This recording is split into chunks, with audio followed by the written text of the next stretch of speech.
அன்பான இனிய உறவுகளுக்கு வணக்கங்க. சின்ன மருமகளை பார்த்தீங்கன்னா, நம்ம சேதுக்கு பயங்கர டவுட் வந்துடுது.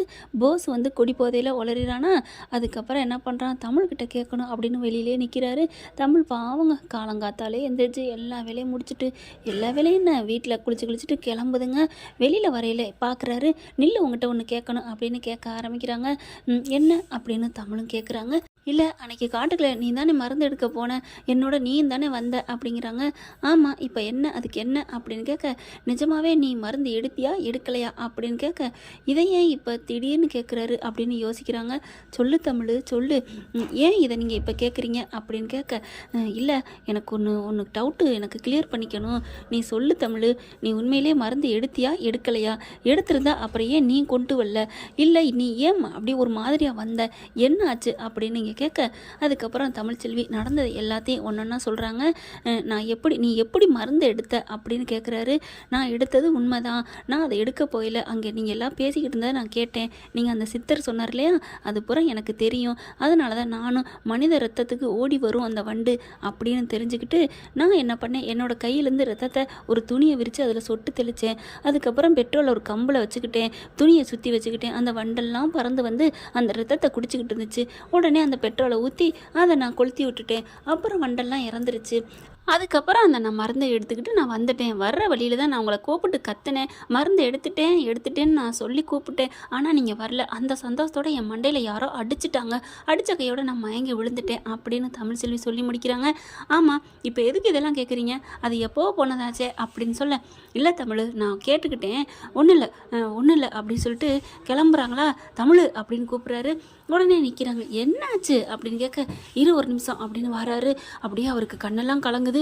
அப்போ என் அப்பா என் குல சாமியை காப்பாற்றினது நீ தானா, நீ எடுத்த மருந்து தானா அப்படின்னு சொல்லிட்டு கையை பிடிக்கிறாரு. படக்குன்னு பிடிச்சோன்னு ஒரு மாதிரி ஆகிறாங்க.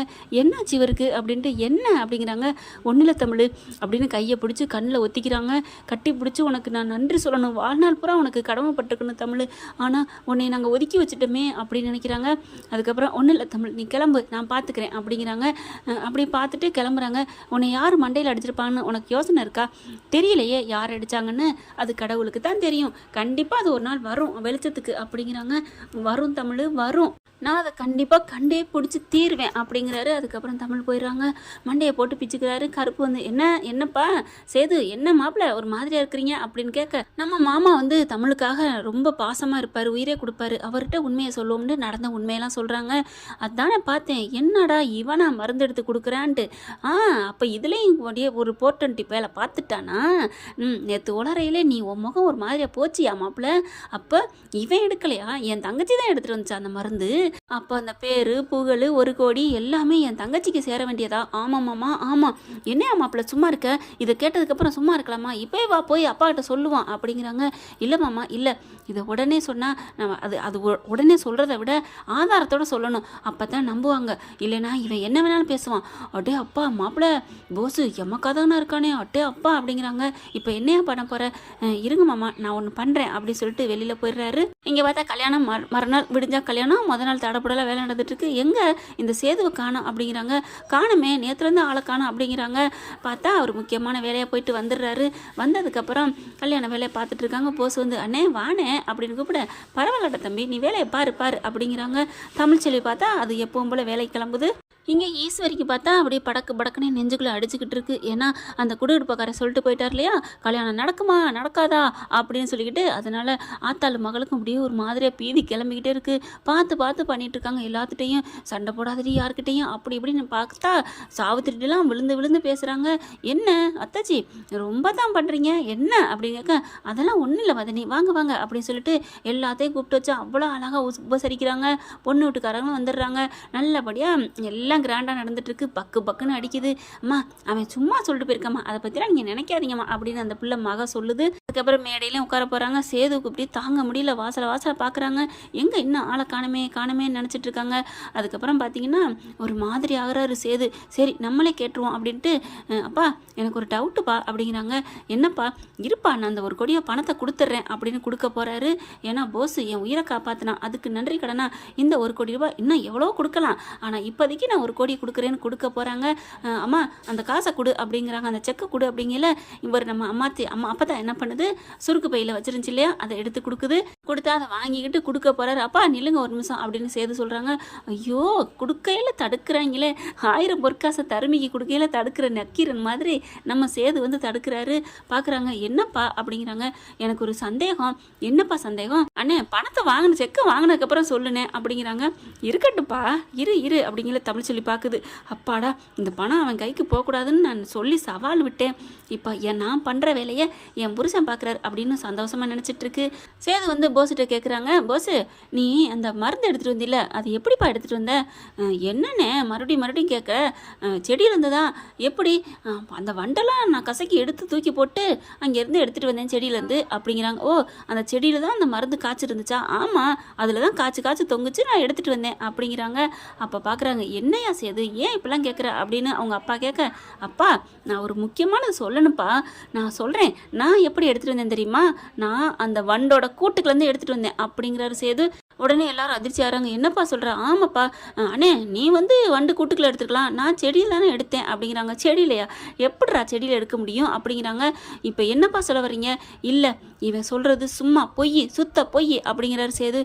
ஏன் சேது என்னப்பா என் புள்ள வாழ்க்கையை கெடுக்கிறியா அப்படின்னு ஈஸ்வரி சொல்ல, இருங்க பொறுமையாக இருங்க அப்படிங்கிற கரெக்டாக அங்கேருந்து 2-3 பேர் வந்துடுறாங்க. அந்த மலைவாசி மக்கள் வந்துடுறாங்க. வந்த கேட வாங்கப்பா வாங்க அப்படின்னு போய் வேகமாக கூப்பிட்றாங்க தமிழ்ச்செல்வி. அப்போ தான் எல்லாரும், ஏன்னா அவங்களுக்கு தெரியும் இல்லையா, இந்த ஊருக்கு நாங்கள் ஒரு வேலை விஷயமா வந்தோம், அப்படியே ஐயா விட்டு கல்யாணம் நடக்குதுன்னு சொன்னாங்க, அதான் கல்யாணத்தை பார்த்துட்டு போகலான்னு வந்தோம் அப்படிங்கிறாங்க. நீங்கள் வந்த வரைக்கும் சந்தோஷம் அப்படிங்கிறாங்க. ஏன் கல்யாணம் நடக்கலையா? என்ன எல்லாம் எந்திரிச்சு நிற்கிற மாதிரி இருக்குது, ஏதோ ஒரு அபசகுனமாக இருக்க மாதிரி இருக்கே, என்னப்பா பிரச்சனை? அங்கேருந்து வந்தாங்க இல்லையா அவங்க ஒரு 4-5 பேரும் கேட்குறாங்க. அப்போ தான் ராஜாங்க சொல்கிறாரு, ஐயா ஒன்றும் இல்லை, இந்த மருந்து எப்படி எடுக்கிறதுங்கிற பற்றி பேசிக்கிட்டு இருக்கோம் அப்படிங்கிறாங்க. மருந்தா? என்ன மருந்து? ஆமாப்பா அந்த வண்டு கடிக்கு காப்பாற்றுறதுக்கு மருந்து எடுத்தாந்து கொடுத்தான் இல்லையா? ஆமாம் உங்கள் பிள்ளைங்க எங்களுக்கு கூட நிறையா மருந்து கொடுத்துட்டு வந்தாங்களே, அதனால எங்கள் ஊரில் எத்தனை வண்டு கடிச்சாலும் சரி எல்லா மக்களும் நல்லா ஆகுற மாதிரி ஆயிட்டுருக்கு. அதுலேயும் இப்போ வண்டெல்லாம் அவ்வளோ வர்றதில்ல, ஏதோ 1-2 மட்டும்தான் இருக்குது, அதைத்தான் அழிச்சிட்டு வந்துட்டாங்களே உங்கள் பிள்ளைங்க, அதனால் நாங்கள் நன்றி சொல்லணுங்கிறக்காக தான் வீட்டுக்கு போனோம், வீட்டில் எல்லோரும் கோயிலுக்கு வந்துட்டேன்னு சொன்னாங்க, இங்கே வந்திருக்கோம் அப்படிங்கிறாங்க. சரிங்கய்யா அந்த இதை எப்படி எங்கேருந்து எடுக்க முடியும்? செடியில் இருந்தா இல்லை மரத்தில் இருந்தா அப்படின்னு சேதுவும் ராஜாவும் கேட்குறாங்க. சிரிக்கிறாங்க. என்ன சிரிக்கிறீங்க? என்னவா என்ன நினச்சிட்டு இருக்கீங்க? அதுக்கெல்லாம் ஈஸ்வரி கடந்து துடிக்குது தவிக்குது. மாமா இதெல்லாம் இப்போ தேவையா? அப்புறம் பேசிக்கலாம், காசை கொடுங்க, தாலியை கட்டட்டும், அப்புறம் பேசலாம் அப்படிங்கிற அந்த பொண்ணு வந்துட்டு, இருங்க ஆண்டி ஏன் பறக்குறீங்க, நல்ல சுவாரஸ்யமாக இருக்கே, ஏதோ வண்டுவான் மருந்தான் என்ன அப்படிங்கிறாங்க. அதுக்கப்புறம் விவரத்தை கொஞ்சம் எடுத்து சொல்கிறாங்க. ஓ இப்படியெல்லாம் நடந்திருக்கா, பரவாயில்லையே, ஏன் போஸ் நீ தான் காப்பாத்தினியா? ஆமாம் பேபி அப்படிங்கிறாரு. அதில் தான் இப்போ பிரச்சனையே, அந்த மருந்தை எதில் எடுக்கிறது சொல்லுங்க ஐயா அப்படின்னு நீங்கள் சேது சொல்ல, இதில் என்னங்க இருக்குது, நீங்கள் செடியில் எடுத்துங்கிறீங்க, நீங்கள் மரத்தில் எடுக்கிறீங்க, ரெண்டிலுமே எடுக்க முடியாதுங்க அப்படிங்கிறாங்க. அப்படி தூக்கி வாரி போடுது. என்னடா போஸ் நீ செடியில் எடுத்தேன்னு சொன்ன, அவர் ஏதோ தெரியாமல் சொல்கிறாரு. என்னடா தெரியாதுன்னு பேசுகிற? சன்னாசி வந்துடுறாரு. பிள்ளைங்களுக்கு அவர் தானே எதிர்ப்புறமே, பார்த்தா நீங்கள் சொல்லுங்கள் சாமி அப்படிங்கிறாங்க. மரத்துலையும் இல்லை செடியிலையும் இல்லை, மருந்துங்கிறது அந்த அந்த கூடு கட்டியிருக்கும் பாருங்கள் அந்த வண்டுங்க கூட்டுக்குள்ளே தான் அது இருக்கும். வண்டுங்க இருக்கையில் அதை சாதாரணமாக அந்த மருந்தை எடுக்க முடியாது, அதுங்களோட உயிர்லேருந்து எடுத்தது தான் அந்த மருந்து, அதுலேருந்து கொஞ்சம் கொஞ்சமாக கக்கி அந்த மருந்தை சேமித்து வச்சுக்கிங்க, அந்த மருந்தை தான் அந்த வண்டு கூண்டுலேருந்து தான் எடுக்க முடியும் அப்படிங்கிறாங்க. அப்போ எப்படி எடுத்திருப்பாங்க? ஐயா நீ சேது எப்படியா எடுத்த அப்படின்னு கேட்க, நான் அந்த கூண்டை அப்படி லாவகமாக அந்த மனுஷ ரத்தத்துக்கு வெளியில் வரும்னு சொன்னாங்க இல்லையா, அதனால் நான் ரத்தத்தை வர வச்சு அந்த வண்டுங்கள்லாம் வெளியில் வர வச்சு அந்த வண்டுங்களை அழிச்சிட்டு அப்படி தான் அதுக்கப்புறம் தான் நான் எடுத்துகிட்டு வந்தேன் அப்படிங்கிறாங்க. அதே மாதிரி தான் தமிழ்ச்செல்வியும் சொல்லுது, நானும் அப்படி தாங்க எடுத்துகிட்டு வந்தேன், இந்த மாதிரி அந்த உயிரினங்கள்லாம் என் ரத்தம் என்னோட விரல்லேருந்து எடுத்து வெளியில் கொட்டிட்டு அதுக்கப்புறம் தான் நான் அதை எடுத்துகிட்டு வந்தேன் அப்படிங்கிறாங்க. இவங்க 2 பேரும் சொல்கிறதான் சரி அப்படிங்கிறாங்க.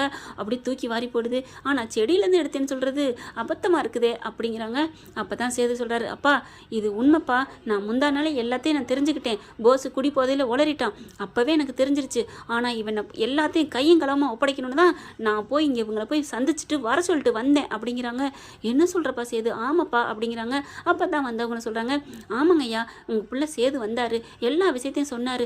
எங்கள் உயிரை காப்பாற்றினது உங்கள் பிள்ளைங்கன்னு தெரிஞ்சதுக்கப்புறம் நான் எப்படி அதுக்கு ஒரு கெட்ட பேர் வர விடுவேன்? அதனால தான் நாங்கள் கிளம்பி வந்திருக்கோம். இந்த போஸ் பைய எடுத்திருக்கே முடியாது, செடியிலேருந்துலாம் எடுக்க முடியாது அப்படின்னு சொன்னேன். அப்போ எப்படி என் பிள்ளை அந்த மருந்து கொண்டாந்தான் அப்படின்னு சொல்லிட்டு இந்த பிள்ளை ஏதோ ஒன்றும் தெரியாத மாதிரி பேசுது. ஈஸ்வரி, சொல்கிறேன் சின்னம்மா சொல்கிறேன் அப்படின்ட்டு, அப்பா அந்த மருந்தை எடுத்துகிட்டு வந்தது எல்லாமே நம்ம தமிழ்ச்செல்விப்பா அப்படிங்கிறாங்க. எல்லாருக்கும் தூக்கி வாரி போடுது. ஐயோ எல்லாம் தெரிஞ்சு வச்சிருக்கானே அப்படின்னு ஈஸ்வரிக்கு நடுக்கம். பார்த்தா சேது இப்படியே ஒரு மாதிரியா சொல்ல ராஜாங்க ஒரு மாதிரி ஆகிறாரு. என்னப்பா சொல்கிற? ஆமாப்பா, அவன் மண்டையில் அடித்து போட்டு இந்த மருந்து எடுத்துகிட்டு வந்து இந்த போஸ் தான் அப்படின்னு எல்லாத்தையும் சொல்லிடுறாங்க. சொன்னதுக்கப்புறம் நடுங்கி போகிறாங்க. அவங்க அப்பா போய் கேட்குறாரு, போஸு உண்மையாடா சொல்லுடா. அப்பா அது வந்துப்பா. டே என்ன வந்து போயினா செடியில் எடுக்க முடியாதுன்னு அந்த சித்தர்கள்லாம் சொல்கிறாங்களே அப்படிங்கிறாங்க. அது வந்துப்பா. அடைச்சி நீலாம் ஒரு மனுஷ ஜென்மமா அப்படின்னு பலார்னு அறையிறாரு. வேகமாக போய் சாட்டை எடுத்துகிட்டு வந்து அட்டி சாத்துறாரு. காவியா அப்படி செம்மகம் ஆகுது. என்னது பொய் பித்தலாட்டமா? எனக்கு பொய்யே பிடிக்காதுன்னு சொல்லியிருக்கேன், நீ இவ்வளோ பெரிய வேலை பார்த்துருக்கியா? கேவலம் 1 கோடி பணத்துக்கு இப்படி பண்ணுறேன்னா நாளைக்கு 2 கோடி தரேன்னு சொன்னால் என்னையவே யார்ட்டா கொடுத்துட்டு போயிடுவோம் போல இருக்கே. சி, இந்த கல்யாணம் வேணா நீ வேணாம், அப்பா வாப்பா கிளம்புவோம் அப்படின்னு எல்லாரும் கிளம்புறாங்க. அம்மாடி தாயே பேபி அப்படி இப்படின்னு பின்னாடி ஓடுறாங்க. ஆனால் கல்யாணம் நின்று போயிருதுங்க. வந்த சித்தர்களுக்கு நன்றி சொல்கிறாரு சேது.